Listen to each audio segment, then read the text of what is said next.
The Fruit Commission of Washington State, our largest cherry producer, can fund reviews cherry-picking studies on the anti-inflammatory effects of cherries in a petri dish and animal models, but what we need are human studies. For example, if you stuff the human equivalent of up to 1,000 cups of cherries down the throats of rats, it appears to have an anti-inflammatory effect, but we couldn't eat that many, and in fact, if we tried, it could end up badly. This is a case report of a poor guy who ate 500 cherries whole without spitting out the pits, which ended up fatally obstructing his colon. But we didn't have many human studies until now. Men and women were asked to eat about 45 cherries a day for a month. I wouldn't mind being part of that study. 25% drop in C-reactive protein levels, as well as an inflammatory protein with an inelegant acronym, regulated on and activation normal T-cell expressed and secreted. That's actually the name.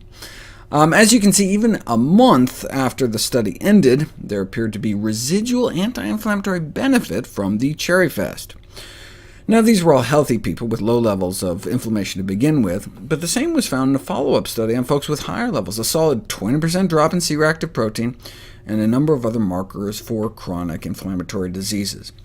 But how about trying out cherries on people who actually have a chronic inflammatory disease to see if they actually work? Well, back in 1950, in an obscure Texas medical journal, observations made by responsible physicians suggested that in a dozen patients with gout, eating half a pound of fresh or canned cherries helped prevent flares of gout, but it had never been seriously tested until now. Gout is an excruciatingly painful inflammatory arthritis caused by the crystallization of uric acid in our joints, affecting 8 million Americans. Such attacks cause tremendous pain, as famously captured in this caricature. Hundreds of gout sufferers studied, and cherry intake was associated with a 35% lower risk of gout attacks, with over half the risk gone at 3 servings, measured over a 2-day period, which comes out to be about 16 cherries a day. That's the kind of efficacy they saw with a low purine diet. Uric acid is a breakdown product of purines. The same research group found that purine intake of animal origin increased the odds for recurrent gout attacks by nearly 5-fold. Heavy alcohol consumption isn't a good idea either.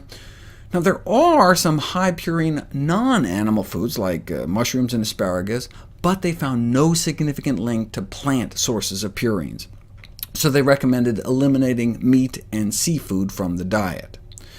That may decrease risk, and adding cherries on top may decrease risk of gout attacks even further. Same thing with the leading drug. Allopurinol works, but pills and produce appear to work even better. And dietary changes in cherries may be all many patients have, as doctors are hesitant to prescribe uric acid-lowering drugs like allopurinol due to rare but serious side effects, including the most feared of all drug side effects, Stevens-Johnson syndrome, which can detach our skin from our body. I will spare you the photos. In addition to fighting inflammation, cherries may actually help lower uric acid levels as well. Within 5 hours of eating a big bowl of cherries, uric acid levels in the blood significantly drop. At the same time, antioxidant levels in the blood go up as vitamin C levels start to rise. So is it just an antioxidant effect? I mean, would other fruit work just as well? No.